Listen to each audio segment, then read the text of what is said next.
sudah bergabung bersama kita, Mas Vitor Muhammad. Ya, halo.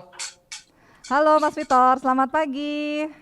Selamat pagi, Mbak. Gimana Ya, kabar?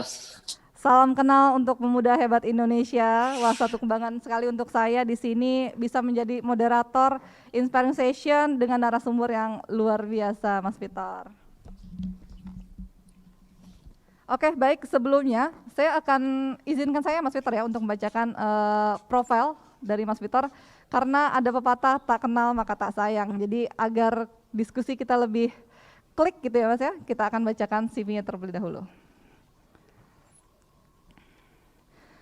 Mas Vitor saat ini menjabat sebagai Presiden Direktur PT Harmony Land Group, lahir di Pekalongan 21 April 1993. Masih sangat muda, dan mengemban pendidikan S1 Teknik Industri di Universitas Indonesia dan memiliki berbagai macam sertifikasi tentunya, terutama di bidang properti, dan menjadi Ketua DPP Bidang Kepemudaan dan Teknologi Perwiranusa Perkumpulan Wirausaha Rumah Rakyat Nusantara sejak Maret 2019 hingga saat ini. Menjabat sebagai Presiden Board of Director Harmony Land Development dari Januari 2015 hingga saat ini. Dan juga menjadi founder Mitra Mugi Property di Januari 2014 hingga Desember 2015. Menjabat sebagai Director CV Karya Tunas Bangsa pada Februari 2013 hingga Januari 2014. Dan pernah menjabat juga sebagai Vice Director Widya Karya Nusantara pada September 2012 hingga Januari 2014. Luar biasa Mas Vitor, masih muda, sangat berkarya sekali, CV-nya udah panjang gitu ya Mas Vitor ya. Oke, Mas Vitor, mungkin kita bisa say hi dulu Mas Vitor sama teman-teman yang sudah bergabung pagi ini di acara Inspiring Session. Hai teman-teman. Iya, halo teman-teman. Oke, Mas Vitor, mungkin kita bisa langsung lanjut aja ya ke sesi pertama. Mas Vitor mungkin bisa jelaskan mengenai perjalanannya secara singkat ya Mas, karena kalau secara panjang pasti berhari-hari ya Mas ya ceritanya ya. Seperti apa sih sampai saat ini bisa sukses menjadi pemuda yang memiliki perusahaan sendiri? Mungkin bisa berbagi pengalaman pribadi mengenai bagaimana sih cara menggerakkan organisasi gitu. Karena di usia yang muda kan ya mungkin namanya pemikiran masih goyang gitu ya Mas ya. Tapi Mas Vitor di sini sudah cukup tangguh gitu ya dengan CV yang berderet dengan bagus sekali gitu Mas. Bisa dijelaskan Mas Vitor? Silakan. Oke, terima kasih. Ya, Alamin. Selamat pagi teman-teman semua. Saya cek dulu suara saya jelas ya. Karena ini jarak jauh gitu ya. Jelas Mas. Nanti tolong kalau kurang jelas disampaikan. Ya, silakan untuk PPT-nya bisa dibantu ditampilkan. Ya, perkenalkan nama saya Vitor Muhammad. Saya sekarang menjadi developer. Hari ini merupakan satu tema sharing pengalaman saya tentang visi ya. Bagaimana saya memulai perjalanan ini. Next.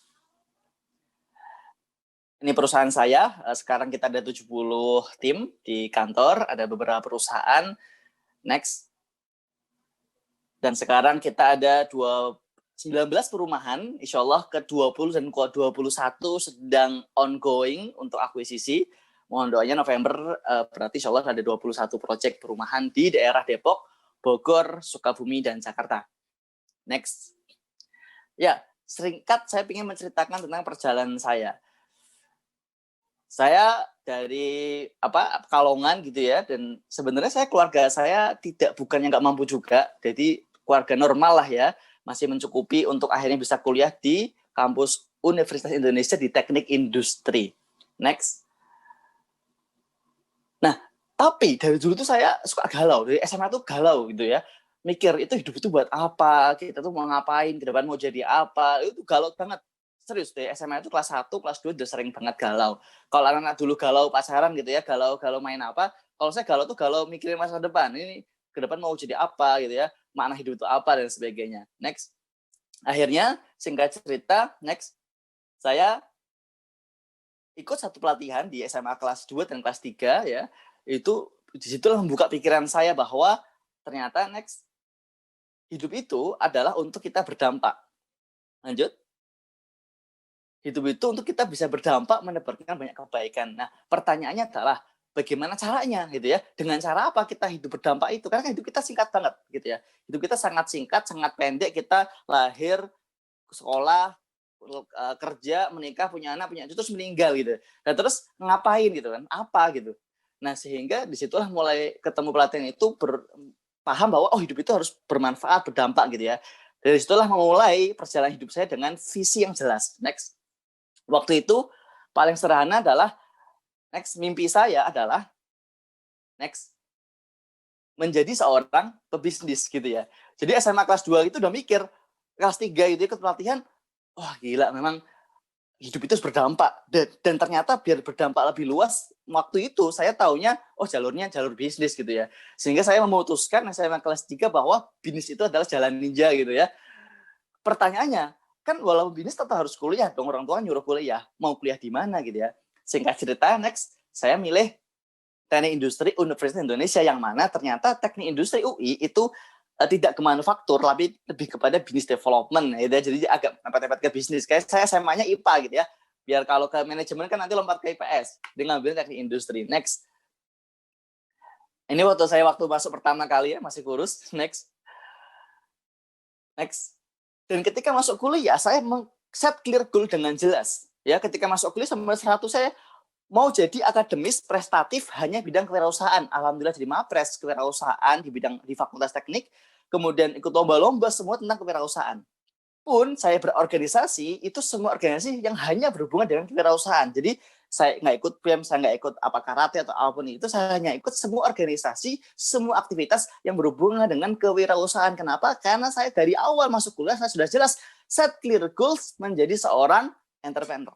Maka semua aktivitas saya, ikut seminar, ikut training, ikut acara, ngumpul, nongkrong, ikut organisasi, ikut lomba, semuanya hanya berhubungan dengan dunia bisnis. Next, ini acara-acara waktu kuliah gitu ya, aktif mengadakan berbagai event. Terus, next saja, terus. Biar agak cepat, next. Ya, ini waktu bikin acara di Kemenpol, di Kementerian Koordinator Keuangan gitu ya. Next, terus menang lomba dan sebagainya ya. Nah, terus. Nah, kemudian tidak berhenti di situ, saya memulai pengalaman bisnis secara langsung dari semester 2 kuliah. Semester 1 mulai bisnis macam-macam, kayak jual modem, jual laptop, jual HP gitu ya. Tapi mulai serius menekuni bisnis di semester 2. Bisnis pertamanya adalah produksi pupuk herbal manure, gitu ya. Pupuk herbal dari limbah tebu. Waktu itu sampai diliput oleh TV, alhamdulillah. Next. Kemudian bikin usaha pengolahan plastik gitu ya. Next. Kemudian nanam cabai 5 hektar di daerah Tegal waktu itu ya. Next. Buka kafe di dekat kampus UI. Next. Ya, sampai diliput TV juga alhamdulillah ya. Next. Bikin event organizer, bikin acara di mana-mana, di Depok sampai di Riau waktu itu. Next. Nah, next, bisnis pupuk tutup ya. Terus lanjut, next. Bisnis plastik rugi. Next. Bisnis cabai mati semua cabainya. Next. Bisnis kafe tutup, kena gusur jalan tol gitu ya. Next. Bisnis IO nggak jalan gitu ya. Biasa anak-anak semangat di awal, habis itu sibuk kuliah udah nggak jalan bisnisnya. Next. Disitulah saya rugi ya. Bisnis saya semuanya tutup. Next. Wah, fontnya berubah ya, nggak apa-apa. Next, rugi 400 juta rupiah gitu. Jadi waktu itu saya semester 4, bayangin ya, teman-teman semua semester 4 kuliah di UI ya, itu rugi 400 juta rupiah. 400 itu uangnya gede atau kecil gitu ya? Gede ya. Menurut saya waktu itu yang istilahnya uang jajannya cuma berapa gitu, itu gede banget 400 juta. Dan itu rugi. Saya sempat mau keluar dari kampus, saya sempat mau cuti gitu ya, agar mencari uang untuk membayar hutang. Tapi ya qadarullah ditahan beberapa dosen dan sebagainya, akhirnya nggak jadi cuti. Di situ saya ngedrop. Saya betul-betul galau, stres luar biasa. Kebayang dong anak semester 4 kuliah rugi segitu. Ditagih sama investor, dimarahin investor, wah luar biasa lah. Kemudian singkat cerita saya ketemu lagi oleh guru saya yang dulu menginspirasi saya mulai bisnis, yaitu Pak Happy Trenggono. Ketemu beliau ya waktu lebaran, silaturahmi lebaran gitu ya. Kemudian beliau menceritakan satu cerita yang sangat menginspirasi saya, yaitu cerita tentang cicak.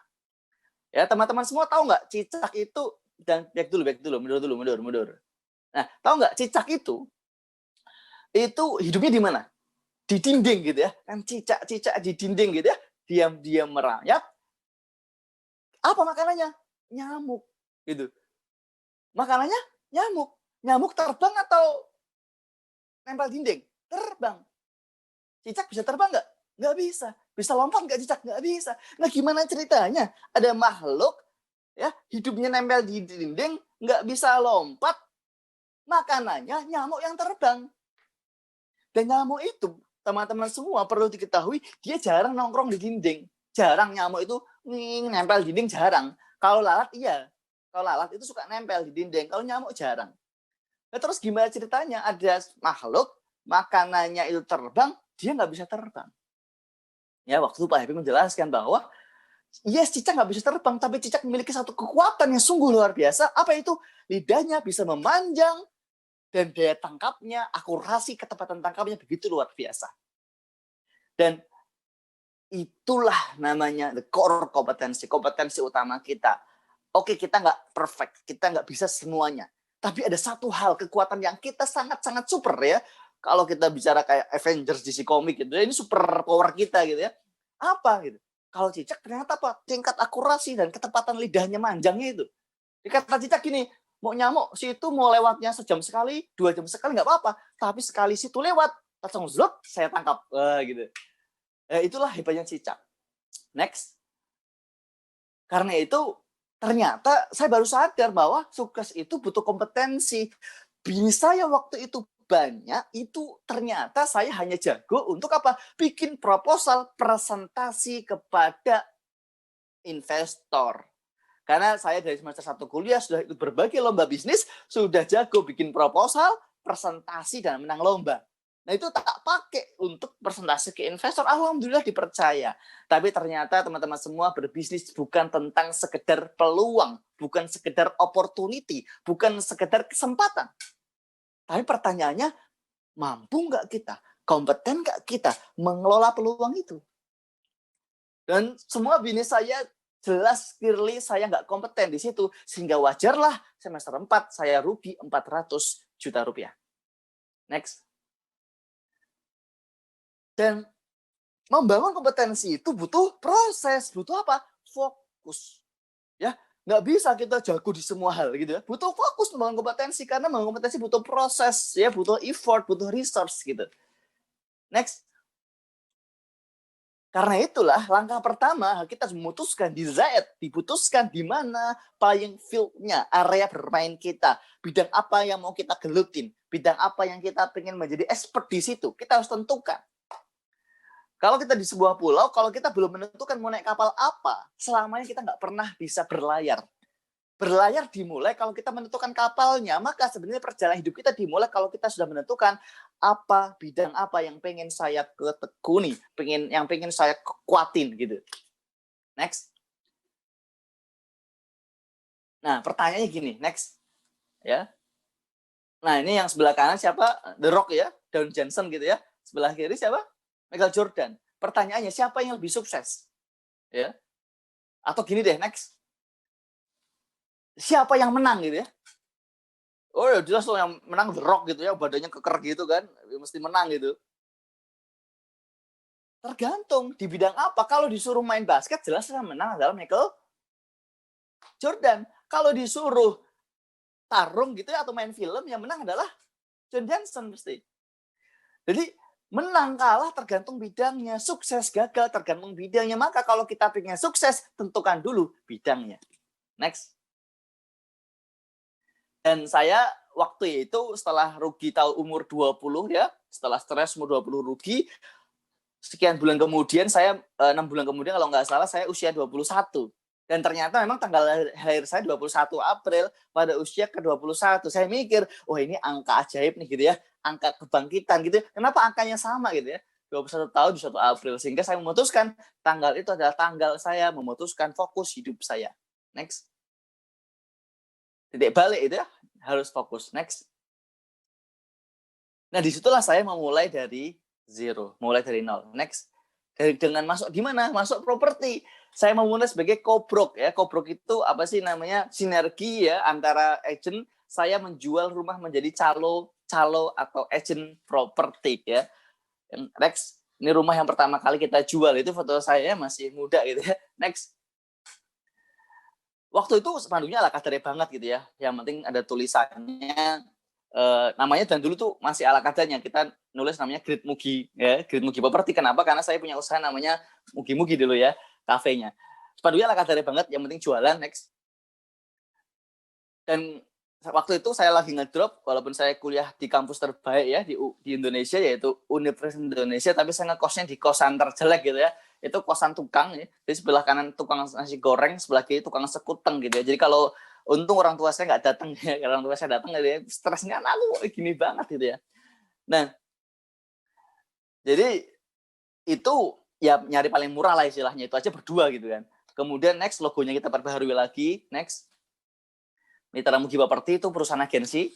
Waktu itu saya ikut pameran ya, pameran properti, dan biar murah, next, saya cuma nempel brosurnya aja gitu ya. Jadi biar murah saya nempel brosurnya aja. Kalau ikut pameran kan biar mahal gitu ya. Biar murah kita nempel brosur terus ikut bagi brosur gitu ya. Karena nggak punya modal waktu itu. Next, ini perjalanan ya, sekian bulan kemudian alhamdulillah terjual 1 rumah, 2 rumah, 3 rumah. Akhirnya kita sewa kantor. Ini kantor pertama kita. Next. Nah itu uang masih pakai kipas angin dan masih pakai karpet musola gitu ya. Jadi masih ala kadarnya. Karpet musola, kipas angin gitu ya. Pokok itu, dan itu kayak apa namanya, bingkai-bingkai itu juga ngeprint terus dibingkai gitu ya. Jadi ala kadarnya banget.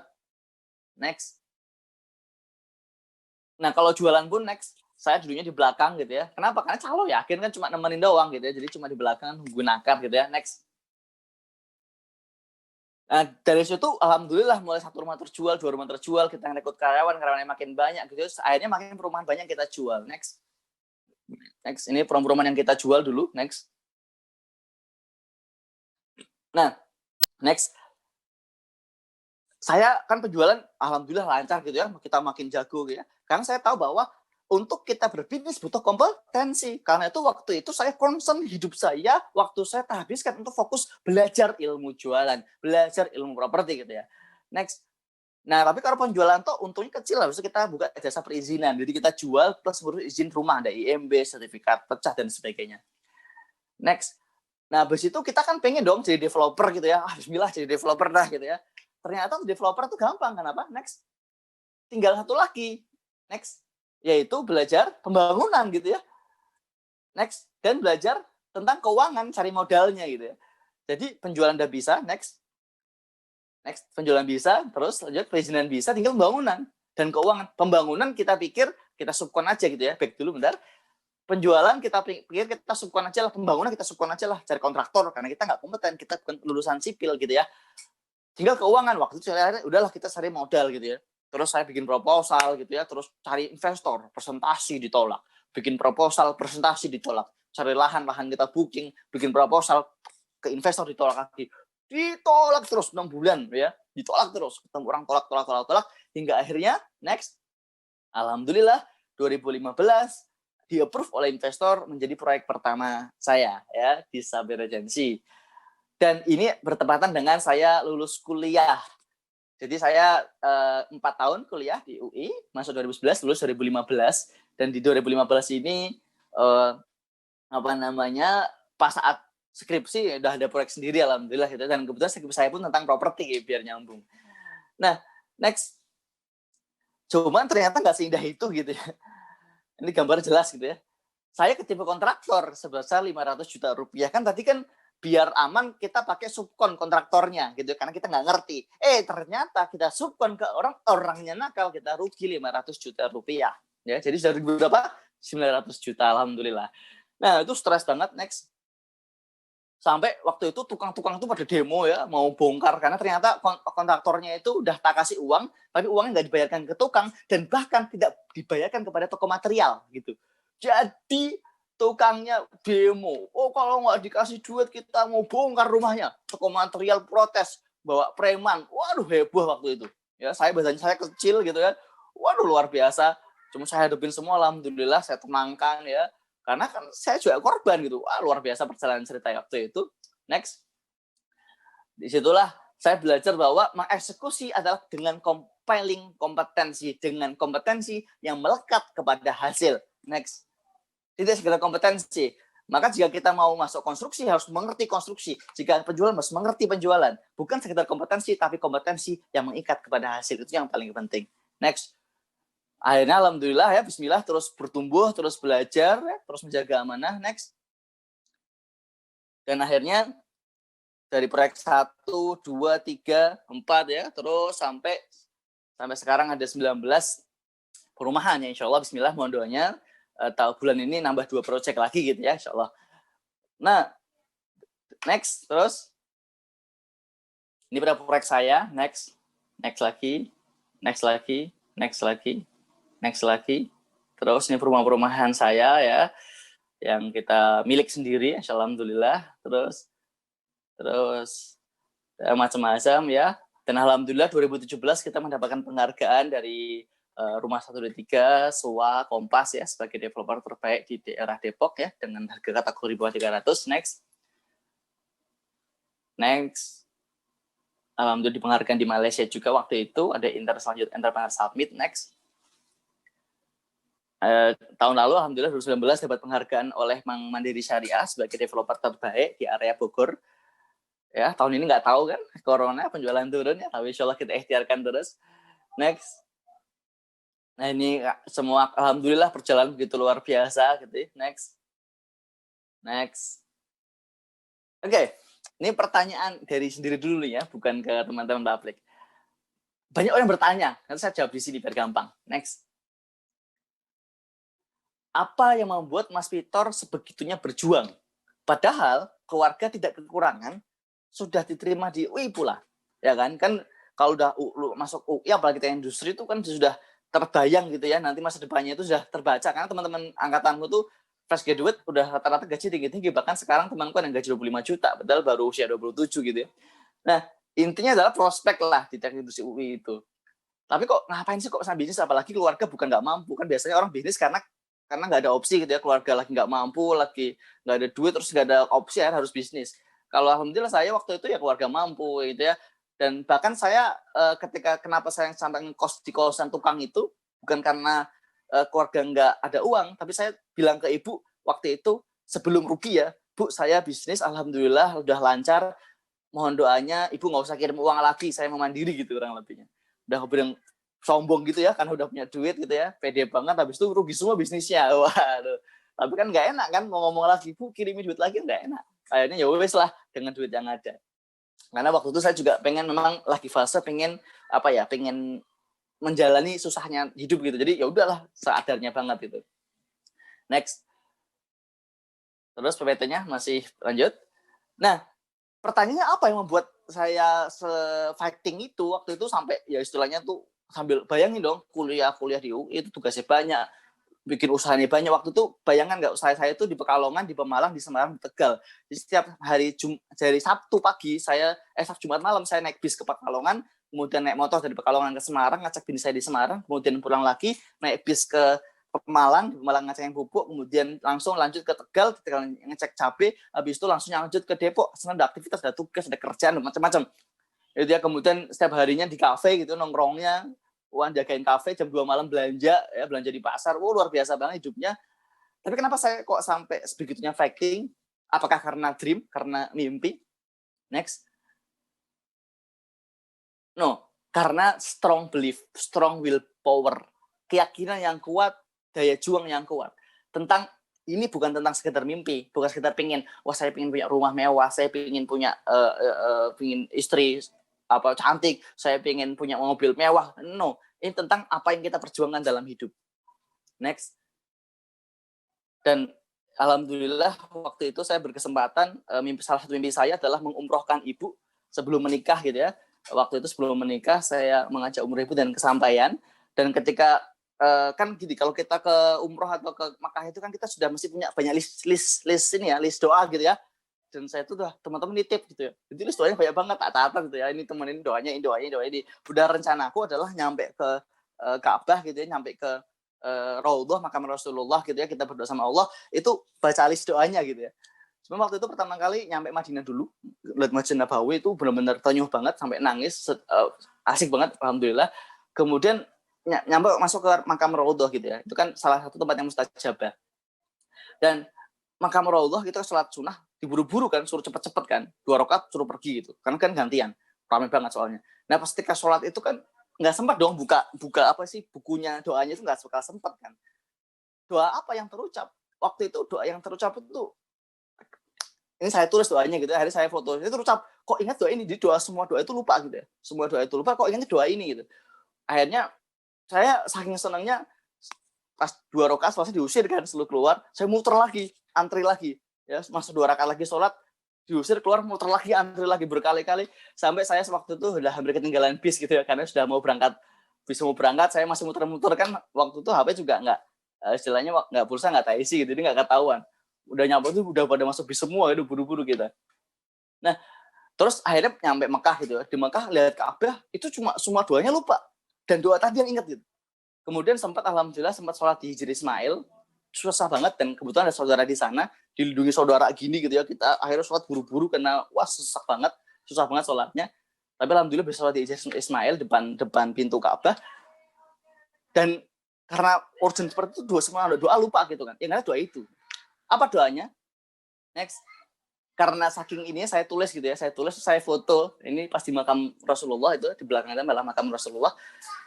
Inti doanya adalah Bismillahirrahmanirrahim, ya Allah, izinkanlah ya, pantaskanlah hamba untuk meneruskan perjuangan Rasulullah SAW melalui jalur entrepreneurship dan people development. Jadi waktu itu memang saya sangat suka di dunia bisnis dan pengembangan orang gitu ya. Saya menuliskan ini, saya foto dan saya doanya berulang-ulang. Jadi doa ini yang terus teringat-ingat gitu ya. Next. Nah, terus sampainya di rumah saya kaji lagi ya. Bentar kan, meneruskan dengan cara apa gitu kan. Kan Rasulullah keren banget, kita mau ngapain gitu. Nah, setelah saya baca-baca surat itu ada satu Al-Anbiya, dan tiadalah kami mengutus kamu Muhammad melainkan untuk menjadi rahmat bagi semesta alam. Next. Ada hadis Nabi, ya al-akhlaqu makarima ala tamima ba'tu innama itu. Jadi kebalik nih. La udima ba'tu innama akhlaq makarimal akhlaq, kebalik tulisannya. Sesungguhnya aku diutus hanya untuk menyempurnakan akhlak. Oke, setelah pikir-pikir gitu ya. Next lagi. Aku pengen meneruskan perjuangan Rasulullah, tapi dengan cara apa gitu ya. Dan setelah tak definisikan dengan 2 sumber tadi, baginda Nabi Muhammad itu punya tugas 2. Diturunkan Allah ke muka bumi dengan 2 tugas. Menjadikan rahmat bagi semesta alam, ya, rahmat bagi seluruh alam. Ya, seluruh alam itu berarti seluruh alam ya, mau kafir mau non kafir gitu ya, seluruh alam. Kemudian menyempurnakan akhlak gitu ya. Nah, itu saya turunkan lagi definisinya biar saya lebih paham. Next. Rahmat bagi semesta alam sederhananya adalah menebarkan dampak kebaikan kepada dunia. Menebarkan dampak kebaikan kepada dunia. Maka kehadiran kita di dunia harusnya memberikan kebermanfaatan bagi banyak orang. Saya ulangi, kehadiran kita di dunia harusnya memberikan kebermanfaatan kepada banyak orang. Kalau kita kerja di kantor, maka situlah kita menebarkan kebermanfaatan bagi banyak orang di kantor. Kalau kita bisnis, maka harusnya kita menebarkan banyak kebaikan, bermanfaat kepada banyak orang di bisnis kita. Yang kedua, menyempurnakan akhlak. Apa itu? Next. Menghebatkan attitude, ya, akhlak dalam konteks Inggrisnya. Akhlak itu kan perilaku ya, tindakan. Itu namanya sikap, attitude. Next. Dan ternyata banyak penelitian menyebutkan bahwa knowledge dan skill ya, ilmu pengetahuan S2, S3 itu ya, skill macam-macam gitu ya, itu hanya 15%. Penentu keberhasilan seorang bukan di situ, tapi lebih dalam lagi tentang attitude, tentang akhlak, yaitu 85%. Tentang bagaimana sikap kita. Gini, kenapa ada orang ketika gagal dan bangkit lagi, ada orang ketika gagal dan menyerah? Itu tentang attitude, itu tentang sikap. Ada orang bersikap ketika gagal, dia akan bangkit. Ada orang bersikap ketika dia ketipu, dia akan bersyukur, dan dia akan improve. Ada sikap orang ketika ditipu, dia akan menyalahkan, memblaming, menjustifying. Dia akan nyerah itu. Jadi, itu tentang attitude. Membuat orang beda itu bukan sekedar knowledge-nya. Banyak orang S2, S3, S4, S5 gitu, tapi nothing gitu. Tentang sikap. Dan saya meyakini betul bahwa berbisnis bukan sekedar tentang knowledge, tapi lebih jauh lagi tentang bagaimana sikap kita menghadapi tantangan, sikap kita menghadapi cobaan, sikap kita menghadapi godaan. Dan itu adalah attitude, atau bahasa Arabnya adalah akhlak. Next. Maka saya percaya bahwa semua orang di dunia memiliki hak dan potensi untuk menjadi sukses. Saya percaya itu. Semua orang di dunia punya hak dan potensi untuk menjadi sukses. Next. Namun, banyak orang yang nggak tahu caranya. dan tidak mau berjuang menggapainya. Ada orang nggak tahu caranya nih, ya udah nggak tahu. Ada orang tahu caranya, tapi nggak mau fighting, nggak mau berjuang. Next. Karena itu saya meyakini Bismillahirrahmanirrahim film Muhammad dilahirkan ke dunia untuk next membantu menghebatkan orang lain supaya bersama-sama menghebat bersama dan menebarkan dampak kebaikan kepada dunia. Ya, ini saya ngambil dari bukunya Simon Sinek, Start with Why, gitu ya, keren banget, rekomendasi buat dibaca. Ini cara menuliskan Start with Why ya, Why diri atau Strong Belief tadi, adalah Fitur Muhammad dilahirkan ke dunia untuk membantu menghebatkan orang lain supaya bersama-sama menghebat bersama dan menebarkan dampak kebaikan kepada dunia. Karena itu saya membangun bisnis saya tentang, walaupun saya bisnis properti, tapi strategi bisnis saya adalah dengan menghebatkan orang lain. Saya bikin pelatihan properti, saya pendampingan bisnis properti, alhamdulillah sekarang dari 19 project, ada 4 project developer binaan gitu ya. Dan alhamdulillah saya punya 5 perusahaan dan semuanya itu adalah membina, mendevelop leader-leader hebat, alumni ITB, alumni UI, alumni IPB dan sebagainya, kita kader gitu ya, untuk menjadi pengusaha di bidang masing-masing. Nah, itu yang saya jalani. Dan ketika kita menjalankan sesuatu yang kita perjuangkan, ya, nggak ada capeknya, nggak ada nyerahnya. Jadi kita nggak sekedar bekerja. Kalau kita bekerja itu kita kerja ya, habis itu dimarahin bos, males gitu ya. No, saya nggak bekerja, saya sedang menjalankan kehidupan saya. Ya gitu. Jadi mau tantang, pulang malam, mau nggak tidur, ya seru. Karena kita sedang menjalankan apa yang kita perjuangkan dalam hidup. Next. Next, pertanyaan lagi ya. Apakah menjadi sesuatu harus bisnis, harus menjadi entrepreneur? Next. Rezeki sudah dijamin oleh Allah Ta'ala. Sudah dijamin rezeki. Ya. Artinya semua bidang itu bisa sukses. Banyak orang-orang yang profesional menjadi sukses banyak gitu. Next. Maka bukan tentang bisnis atau tentang kerja, tapi tentang bagaimana kita membangun next opportunity, kita konversi menjadi reality. Next. Bagaimana kita mengelola peluang menjadi uang. Ini bukan tentang bisnis atau kerja, ini tentang kompetensi. Next. Dan pertanyaan lanjutannya adalah, next, apakah berkah? Ya. Jadi hidup ini bukan tentang, oh mau bisnis, kalau mau ini, no. Pertanyaannya kompeten nggak? Mau banyak orang bisnis gagal, kenapa kan nggak kompeten? Banyak orang kerja gagal, kenapa kan nggak kompeten? Ya, next. Next. Nah, bismillah ya, next. Mari temukan ya, tentukan bidang di mana kita bisa mengeluarkan seluruh potensi kita. Pilih ya, kalau sekarang kerja di divisi apa, itu oke, tentukan itu, pilih itu, next.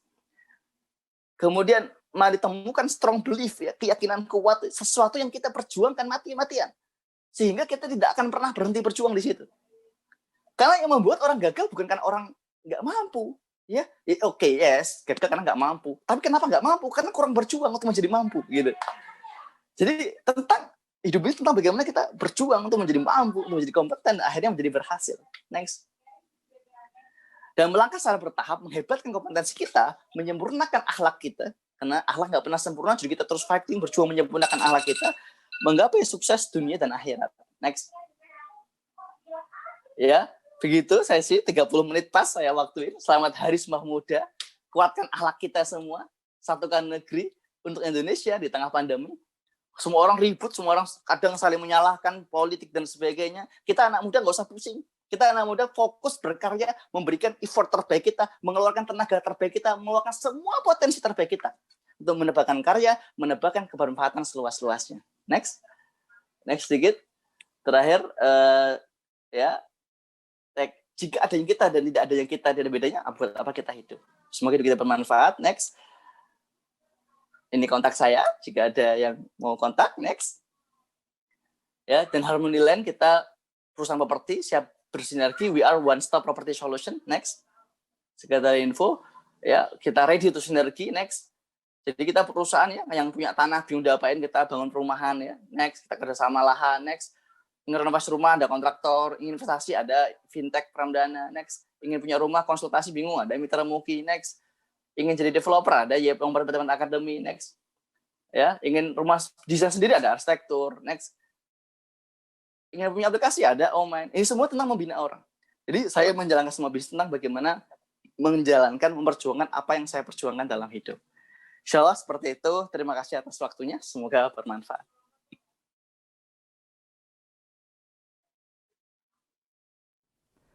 Ya, luar biasa sekali pemaparannya Mas Vitor.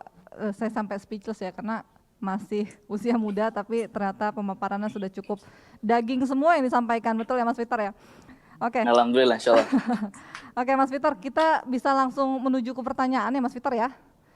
Jadi ini pemuda-pemuda Perwira Elnusa juga viewers dari luar, dari seluruh Indonesia juga sudah cukup banyak yang memberikan pertanyaan, dan kita langsung aja ke pertanyaan pertama Mas Victor dari Septian Wibowo.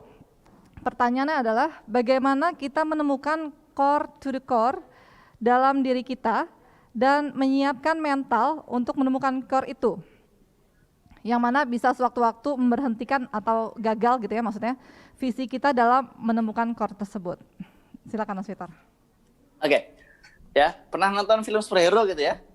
Dalam semua film superhero pasti ada cerita kalah dulu gitu ya, ada cerita gagal dulu ya. Wah, semua film lah, Iron Man ya, Avengers dan sebagainya, itu selalu ada cerita gagal dulu. Maka sederhananya adalah percayalah bahwa semua manusia Allah ciptakan adil, bahwa setiap diri kita punya potensi yang begitu luar biasa. Tugas kita menemukannya. Pertanyaannya bagaimana cara menemukannya? Menemukan itu butuh proses. Menemukan itu butuh perenungan panjang. Tapi bukan hanya merenung di rumah, tapi butuh action. Maka cara paling mudah, paling sederhana adalah action lah ya. Punyanya lah mimpi, bikin mimpi. Saya waktu SMA kelas 3 nggak kepikiran saya suka people development. Saya membina orang, nggak kepikiran gitu ya. Saya punya mimpi dulu, punya dream itu jalan dulu. Saya nggak kepikiran nanti ke depan seperti ini. Saya nggak kepikiran bisnis properti. Saya bisnis dulu. Saya masuk kuliah UI langsung fokus bisnis, ikut kuliah, ikut pelajaran bisnis, ikut training bisnis, ikut seminar bisnis, ikut lomba bisnis, ikut organisasi bisnis. Karena saya pengen jadi pengusaha. Waktu itu saya nggak kepikiran jadi properti.